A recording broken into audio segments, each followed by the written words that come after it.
तकरीबन 10 से 12 गांव जो है ना बिल्कुल जलमग्न है और ये एक प्रकृति का आपदा है जिसकी चपेट के अंदर हमारे सारे गांव आए हैं। बेसिक बात ये है कि सरकार और प्रशासन की तरफ से ऐसी आपदा के समय पे वो सहायता नहीं मिल पाई जिसकी अपेक्षा की जा रही है। आज एक किसान के साथ में फसल तो उजड़ गई, हो चली गई, लेकिन घर और उसका परिवार, उसकी रोजमर्रा की जीवन की व्यवस्थाएं सब बिगड़ गई।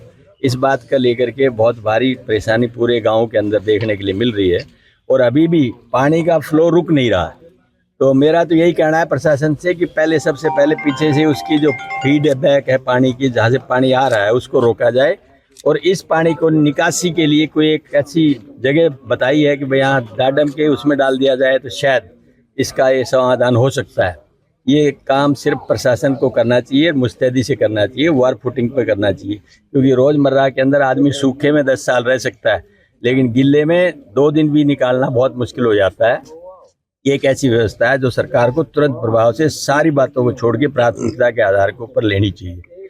और सारे भाइयों का मैंने देखा है कि हर भाई ने यहाँ अपनी तरफ से मिल करके पूरा सहयोग दिया है, चाहे ट्रैक्टर से लिया हो, चाहे मिट्टी डाल के लिया हो, चाहे पाइप सप्लाई करके ली हो, लेकिन प्रशासन की जो चाहिए थी मदद, वो मदद मैं समझता हूँ नहीं हो पाई है, उसको प्राथमिकता देनी चाहिए। सर, सरकार है, सिंचाई मंत्री सुरुचि चौधरी, उन्होंने भी दौरा किया था। वो कह रहे हैं कि सरकार संजीदा है, जितना भी नुकसान उनका हुआ उसकी भरपाई की जाएगी।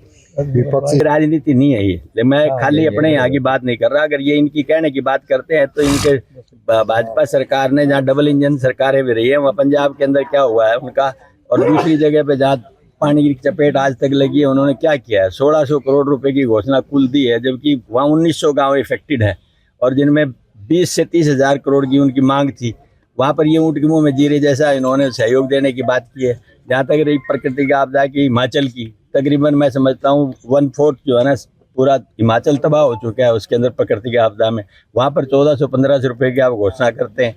ये तो सिर्फ दिखाने की बातें हैं, हकीकत में सच्चाई में कुछ नहीं किया जा रहा। सर, आधा हरियाणा जो है जल भराव से है, तो क्या नहीं मानते कि बाढ़ ग्रस्त घोषित करके हिमाचल करना चाहिए, उनको बाढ़ ग्रस्त घोषित करके एक स्पेशल पैकेज यहाँ विशेष तौर पर देना चाहिए। या वो बार करते हैं 2 इंजन की, 3 इंजन की, इंजन एक भी काम नहीं कर रहा है यहाँ पर।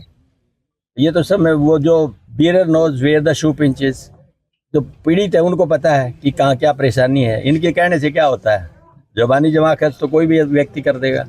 उन्होंने कहा कि जी पंजाब जो ज़्यादा बाढ़ग्रस्त है, ज़्यादा आपदा वहाँ पर आई है, हरियाणा में इस तरह के हालात नहीं है, तो किस तरह से देखते हैं? ऐसा कैसा नहीं है, सब कुछ जाके देखें ना, विजिट करो आप, कितना एरिया जो है ना बाढ़ पीड़ित है, उससे पता लग जाएगा कि आपदा है कि नहीं है।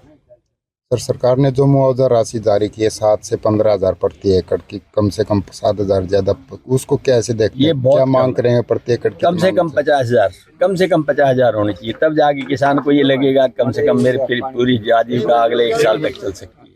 सर, लगातार प्रदेश में घटनाएं कानून व्यवस्था को लेकर के सवाल उठे हैं। कानून व्यवस्था तो है ही नहीं, कोई सवाल तो तब उठाए जब कानून व्यवस्था पे कोई काम कर रहे हो। कानून व्यवस्था इतनी बिगड़ी हुई है, सरकार ने आंखें बंद कर रखी हैं, तो जरूरी है सबसे पहले, लेकिन ये आपदा उससे भी बड़ी है जो अचानक आई है।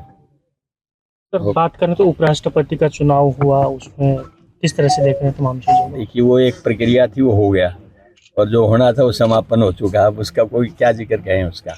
तुसाम विधानसभा के क्षेत्र सांगवाड़ में, इससे पहले बीरण, इसके बाद दांग, कई जगह पे आज कांग्रेस कमेटी की पूरी टीम हमारे नेता राव दान सिंह जी के साथ सभी कांग्रेस के कार्यकर्ता, इससे पहले भी हम इन गांवों में रहे हैं, सभी कांग्रेस के कार्यकर्ता, सारी बात आदरणीय राव दान सिंह जी ने आपको बताई।